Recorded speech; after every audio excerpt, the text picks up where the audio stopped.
What's going on, everybody? Of course, you already know who it is. I'm in Clearlake, Iowa, headed to Minnesota to deliver some products, and then I'm gonna drive my way back to El Paso, Texas, go home to Las Cruces, New Mexico, and spend 4th of July weekend with the family. Have a nice barbecue, have some nice cold modelos, listen to some music, be with the family. What more can we ask for? So hopefully you guys have a wonderful 4th of July too, even though it's on a weekday, but we're gonna make the best of it. So right now I'm in Clearlake, Iowa. This state is very interesting. It has a historical moment in time, especially in rock and roll history.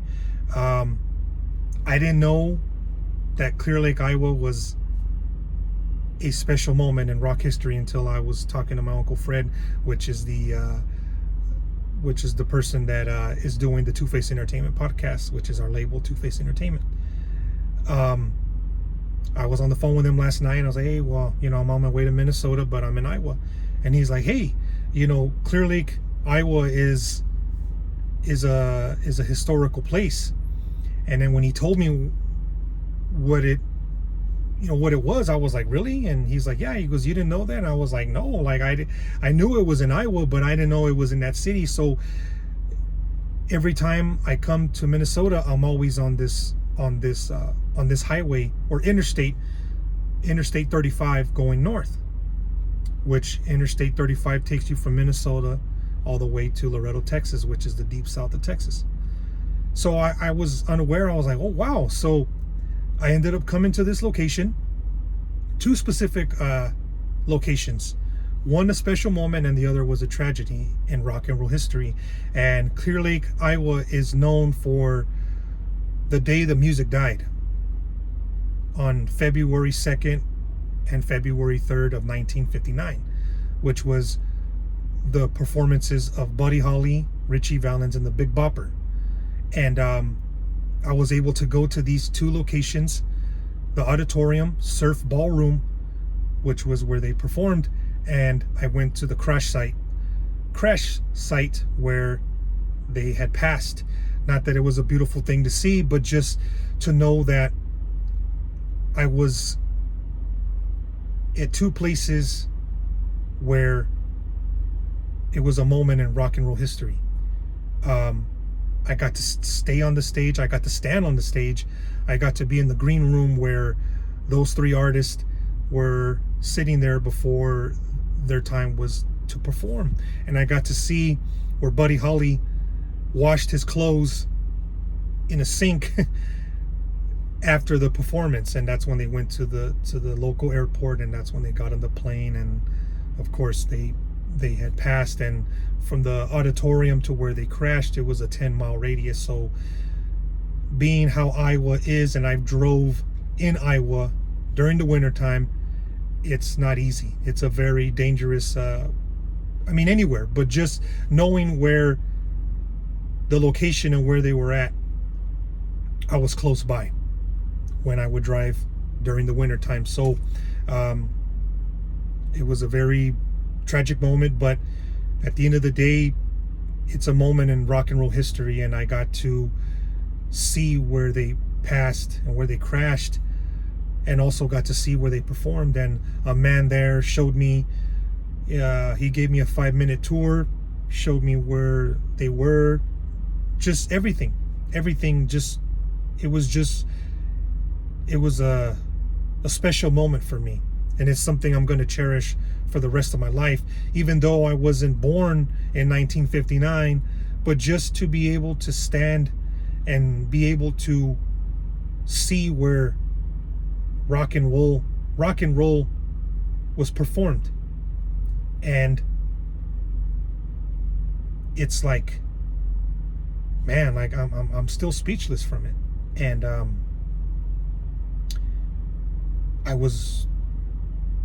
I had goosebumps. I had goosebumps from it. I took pictures. I took some video of the crash site. I had a favorite hat that I take with me all the time on the road. I left it at the crash site just as a sign of respect. being a musician and an artist, you know, just embracing a moment in rock and roll history. Like I said, it's not a beautiful thing to see, but just people from all over the country to go and leave their belongings or something that means something to them, and they leave it in that area is truly just truly a moment, just a moment in rock and roll history. And I'm glad the things that I do when I drive and I go all over the US and still be able to see certain historical landmarks, and it's a beautiful thing. It's a beautiful thing. And like I said, I want to show you guys this these pictures and these videos that I took. Of course, the editing is not great, but just being in that city and being at those two sites, it's a special moment for me, and I want to share that with you guys, and I hope you guys like it. And of course, the video editing is not the greatest, but just to show you guys what I experienced and something I'm going to cherish for the rest of my life, and I want to share that with you guys.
This is the stage. This is the famous stage of Buddy Holly, Ritchie Valens, and the Big Bopper.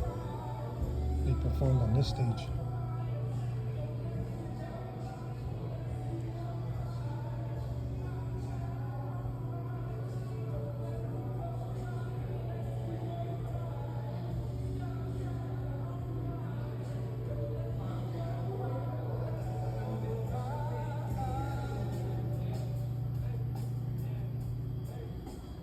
And right here, look at this. This is the original stage where the band and everyone played. The original curtains. This is the green room. This is where all the famous musicians came to before the show. They said this is where Buddy Holly washed his clothes in the sink. Famous musicians. This started in the 80s, so a lot of famous musicians came here to perform. The Temptations, just a lot of legendary bands. And then we have the famous Don McLean. He wrote those lyrics in 1994. Miss American Pie.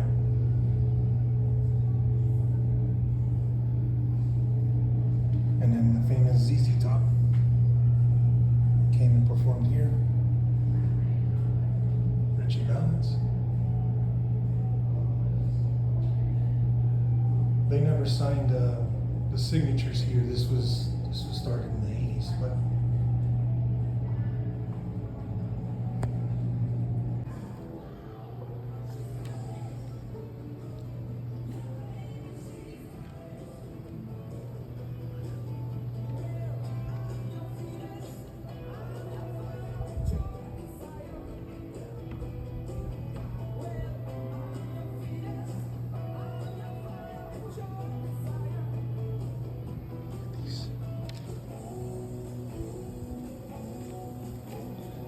original seats.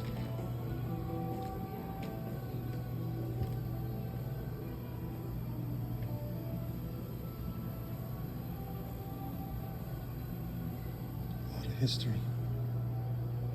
So much history here. Wow.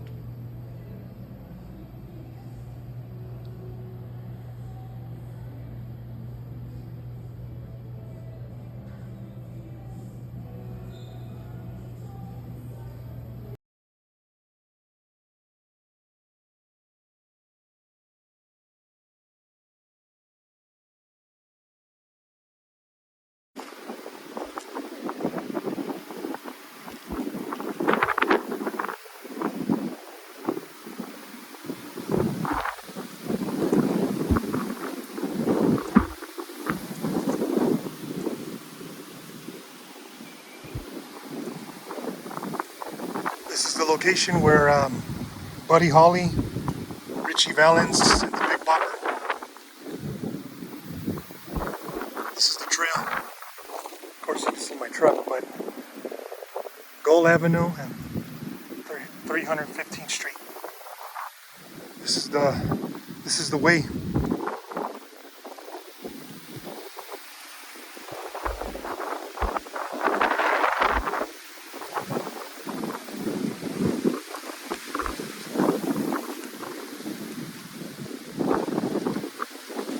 It's a long ways.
Yeah, that's my experience. Of course, you know, the editing and all that stuff is not the greatest, but just to be able to be in those sites, in those two specific sites, like I've said earlier, it's a moment in rock and roll history, and it's the day the music died in 1959, February 2nd and February 3rd.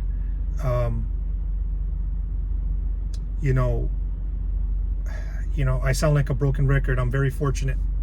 I'm very fortunate to be able to drive and see different cities, different states, get to meet new people, different environments. I'm just very fortunate. I'm very fortunate, and like I said, you know, the good thing about this is that when we have, you know, when we decide to have our family trips, we can go to certain places like this. And unfortunately, my family wasn't able to come, but at least I know the roads and I know the time and when to come during good seasons, not during the winter time, because it is a, you know, it's very dangerous. But to be able to go and hopefully in the future bring my family to certain places, especially like this one, it'll be just as sweeter as just me going by myself, because I'll be able to show my kids and show them and show my wife and whoever that's with us, or anyone, to show them that we may not existed at that time, but just to be able to know that this is a moment in rock and roll history. And just, I mean, man, it was a beautiful experience for me. Like I said, it's not the greatest to see where they crashed, but just to know that this is a moment in rock and roll history. And I sound like a broken record, but that's really what it is. And it's man, I was just like a man.